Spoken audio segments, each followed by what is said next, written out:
Ay! Arte naman na ito. Sakit eh. Sorry. O, ayan. Okay na. Dahan-dahan. Ganyan.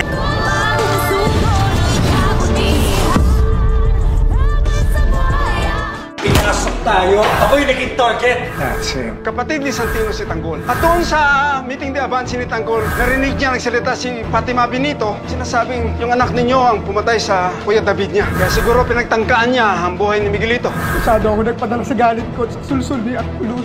Akala ko kasi si Kuya Tanggol ang pumatay sa kapatid ko eh. Wala akong pakialam kung nananalaytay sa mga dugo ko, mga gerero. Sila ang pumatay sa kapatid ko. Kaya kinakailangan niyang pagbayaran niyo. Si Marites ang naging bunga ng pagkakasala nila. Guerrero pala si Tanggol. Mas malaki ang rason ko na ipaligpit siya. Hindi ko na alam kung sino ang kakampi ko. Kahit si Santino pinagtangkaan ng buhay ko. Siya ang nagpasabog kanina sa meeting de avance. Nagawa niya yun dahil anak siya ni Rigor!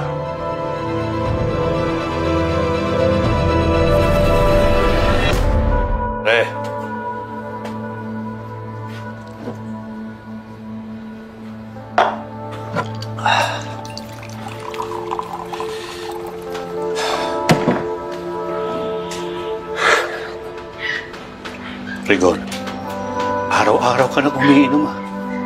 Huwag mo na akong pakialaman, Mando. Alam mo kung bakit ako umiinom. Dahil sa hayop na Tanggol na yan. Kaya nga ako nagpunta rito eh.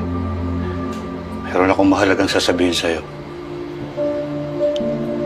Nagkaroon ng pagsabog sa meeting de avance ni Tanggol. Ano? Patay na siya? Hindi pwedeng mamatay ang demonyo niyan. Dahil ako mismo papatay sa kanya. Walang kapatawaran yung ginawa niya kay David. Pare, hindi si Tanggol ang pumatay kay David. May witness. Si Fatima Benito. Ito, tingnan mo. Oh, panoorin mo, pare. Nakita ko ang kasamaan ni Miguelito. Hindi lang siya mayabang. Mamamatay tao din siya. Saksi ako kung paano pinatay ni Miguelito Guerrero ang kapatid ni Tanggol na si David. Hindi totoo yan. Hindi magagawang patayin ni Miguelito si David. Nagsisinungaling ang Fatima na yan. Binayaran lang ng mga Montenegro yan para siraan yung mga Guerrero. Sisingilin ko pa rin si Tanggol sa kahiyupang ginawa niya. Pare, pag-isipan mo muna mabuti eh. Nabubulagan ka dahil sa galit mo kay Tanggol. Baka mamaya yan pa dahilan para hindi mo makamit yung hustisya para kay David.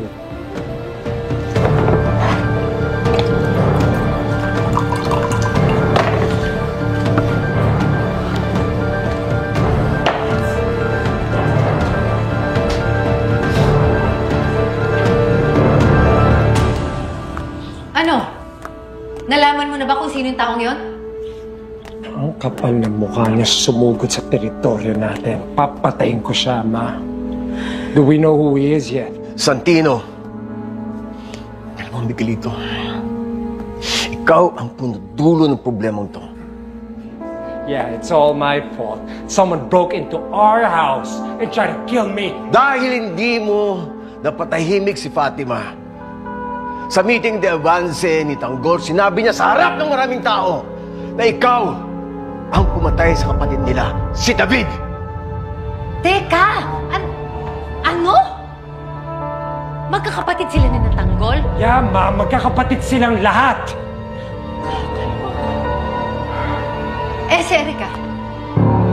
Nagtanong ba talaga si Erica? Kasi dun sa napanood ko sa CCTV, parang hindi naman siya pinwersa ng lalaki yun na sumama sa kanya. Tinulungan pa nga niya tumakas eh. Are you trying to say hindi siya kinidnap? Hindi ko nga. Ano ba? Kung ano man dahilan meron kayo, maliwanag sa akin. Napasok tayo ng kalaban. Paano kung Montenegro yan? E di patay na tayo ngayon.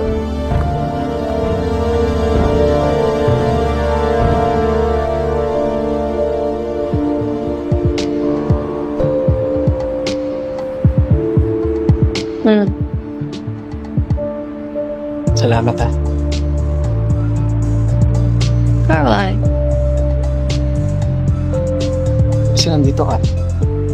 Kasama ako.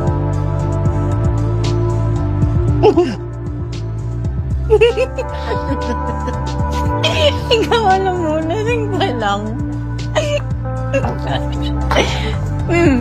Erika, hindi. Alam mo, Erika. Wala na akong mauwi ang pamilya eh. Wala na si Kuya David. At saka si Kuya Tanggol. Hindi ko alam kung makatanggap pa ako ni nanay o tatay. Dahil sa ginagawa ko. Erika, ikaw na lang ang meron ako.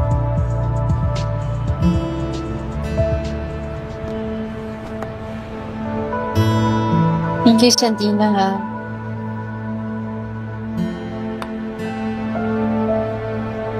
I'm glad I met you. At least, kahit wala na akong pamilya, ikaw yung kasama ko.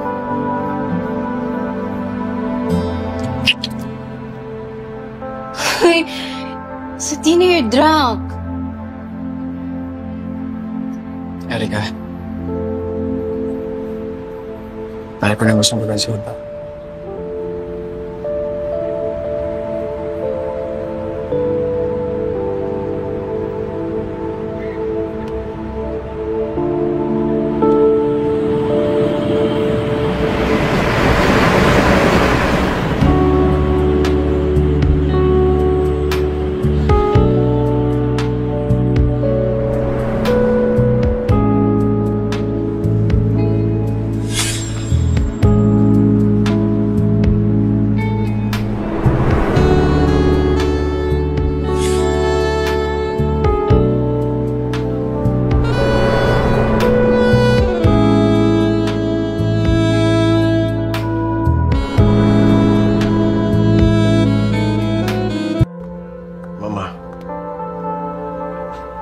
Nag-aaway-away kayo?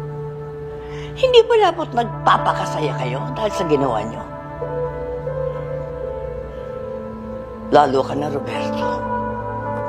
Mama.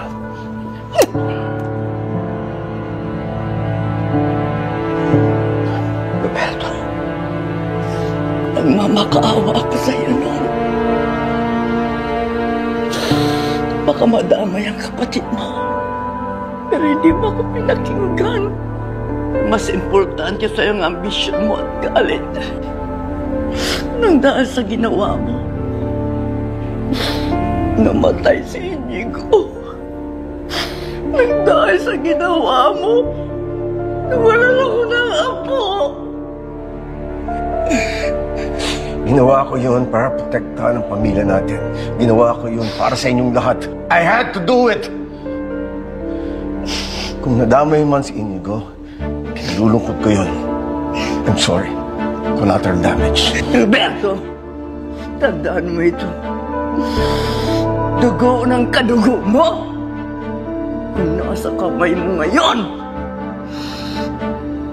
Yan! Kapal ng mukha mo para sumbatan mo si Roberto. Samantalang ikaw at ang anak mo si Olivia. Kayo kumampi sa kalaban. Gustavo, namatayan tayo ng apo? Ikaw lang ang may apo kay Inigo. Hindi ko siya kadugo. Wala siyang puwang sa buhay ko. Katulad siya ng kanyang ina na naging bunga ng panluloko mo. Wala ka ng lugar sa pamamahay na ito. Hindi maghiwalay tayo! Sukang-sukang ako sa pagmumukha mo at sa pamilyang ito! Pero bago ako umalis, kukunin ko muna ang lahat na dapat para sa akin. Walang dapat sa'yo. Wala kang bibit-bitin. Pag-alis mo rito. Lahat na sakripisyo ko, lahat na paghihirap ko, nagtama sa kayo lahat! Kayo lahat! Hindi ka nahirapan, Gustavo. Naging meron ka na napakahabang panahon ng dahil sa akin. Ako ang nahirapan. Naging sumpang sama natin ito. Pero tiniis ko lahat. Hindi dahil sa akin, kundi para sa'yo at sa pamilyang ito. Binigay kong lahat ng buhay ko. Binuo kita, Gustavo. Anong ginawa mo? Wala kang puso, wala kang utang na loob. Hindi mo ako binuo, Pilar. Ginamit mo lang ako dahil sa ambisyon mo. Pumasok ka sa pamamahay nito. Naputikan ang mga paa. Lalabas ka nang putikan pa rin ang mga paa. Talaga? Ha? Talaga? Talaga ka! Winston!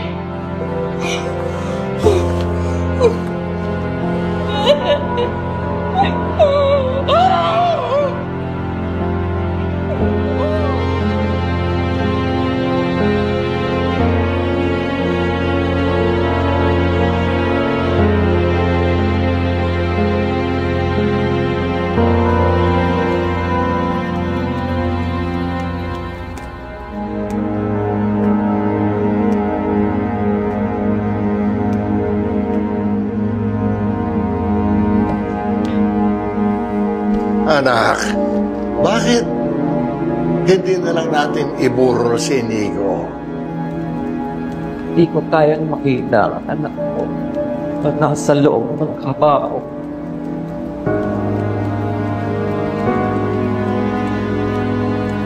Gusto kong manatili ng kayaan.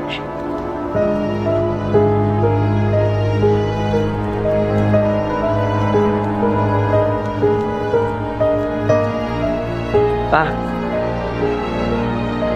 kailangan ka malaman sa ospital. Sinabi sa akin ng mama. Type 1 percent. Anak ni Gustavo at nung tilding. Ano? Paano naging anak ni Gustavo si Maritel? Anak pa. Ang alam ko lang, hindi magsisinimaling ang mama. Alam niya ang lahat ng baho ng pamilyang yun.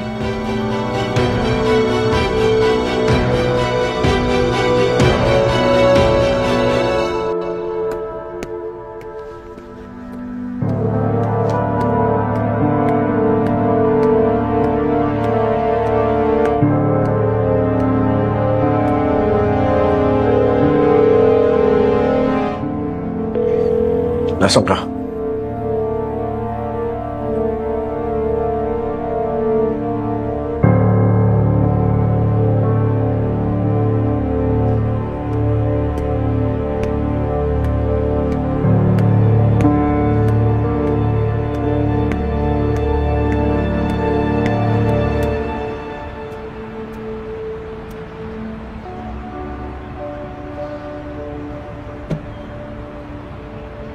Was that your first time?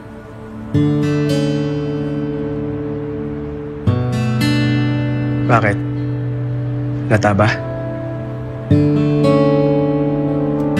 Actually...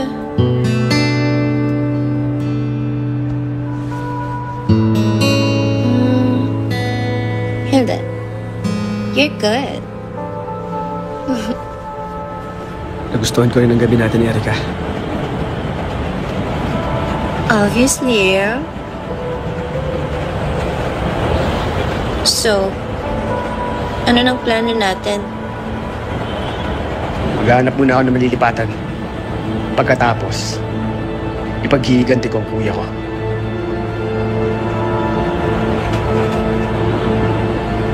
Sasamahan kita. Erica, delikado. Ayaw kita mapahamak. Santino, sabi ko naman sa'yo lagi, diba?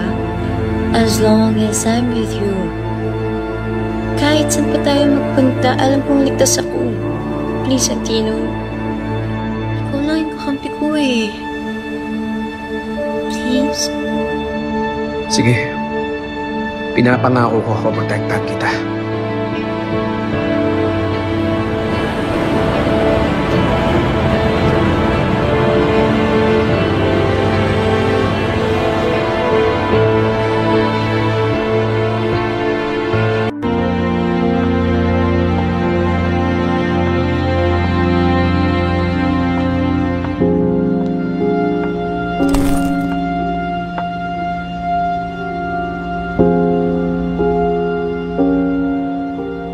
Magulo ang dala ni Matilde sa pagbabalik niya sa buhay ko. Babawiin ko sa kanyang yaman ko at papatayin sa oras na mangyari yun. Siya pala ang anak at apo niyang may dugong gerero. Kailangan maunang mapatay ko sila. Sila Tanggol. Ako mga kay Gustavo ang totoo.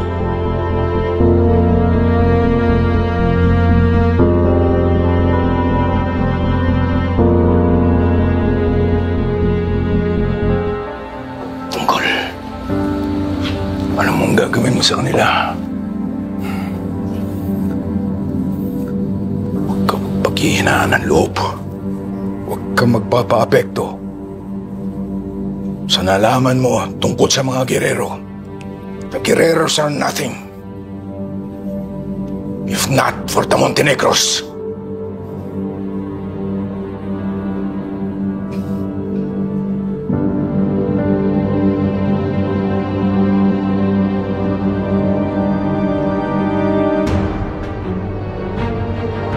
Tanggol, ikaw ang dahilan kung bakit nag-iisa ako ngayon. Ikaw ang sumira ng pamilya ko. Hindi ako papayag na pati buong Maynila sirain mo sa masama mong ambisyon.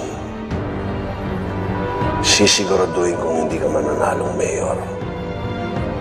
Pagbabayarin mo ang pagkamatay ng anak ko.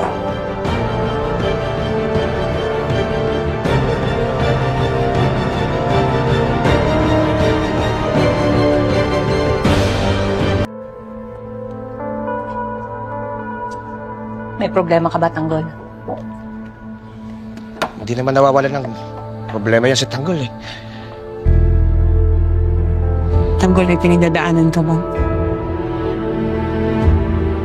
Ang kaaway na mortal ng pamilya ko. Pamilya ko rin pala. Anong ibig mo sabihin, Tanggol? Ginahasa rin Don Gustavo pala nung araw ang lola ko. Si Lola Tinde.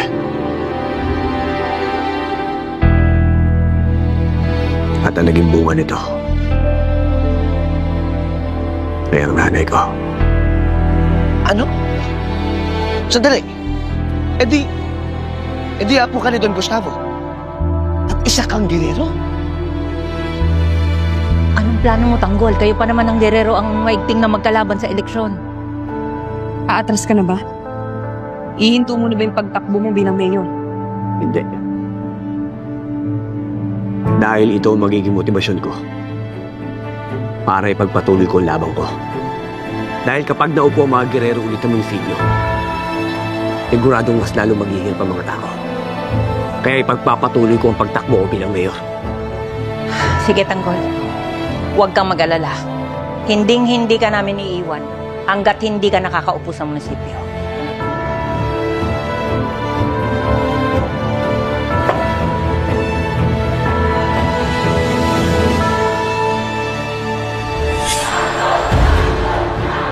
Simula nang tumakbo ako sa politika, nasira na ang pamilya ko. Pinatay ni Miguelito si David.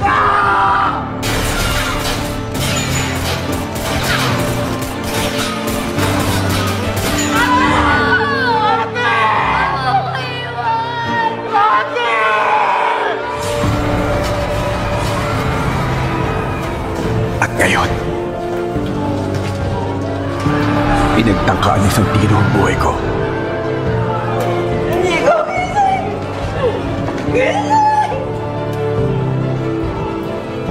Ngayon na nalaman ko na isa pala akong gerero.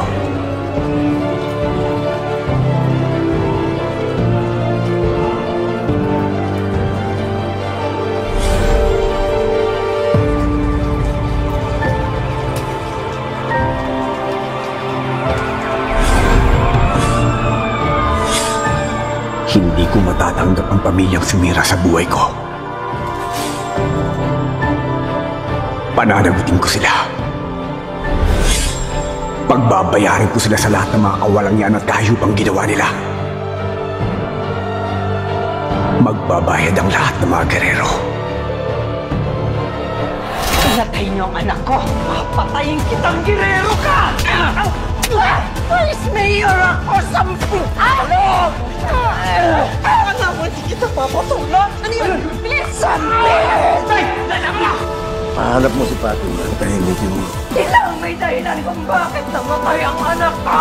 Si Roberto ang nakutos sa pagpapasabog sa meeting ni Avance! Subukan mong gawin ulit sa nanay ko yan. Hindi kita sasantuin kahit babae ka. Tipunin mo ang lahat ng tauhang at pagkakatiwalaan natin. Pupunta tayo ng sementeryo. Ililigpit na natin ang lahat ng yan. Hindi totoo ang sinasabi niya. Ibig sabihin, nasa panganib kayo ng buhay lamati pa. Peng, may mga armadong lalaki naghahanap sa inyo. Kailangan natin umalis. FPJ's Batang Quiapo. What's up mga suki? Kung umabot po kayo sa video ito, ay huwag po nating kalimutan mag-subscribe. Enjoy watching Batang Quiapo. Ingat po tayo lagi mga suki. Masalam.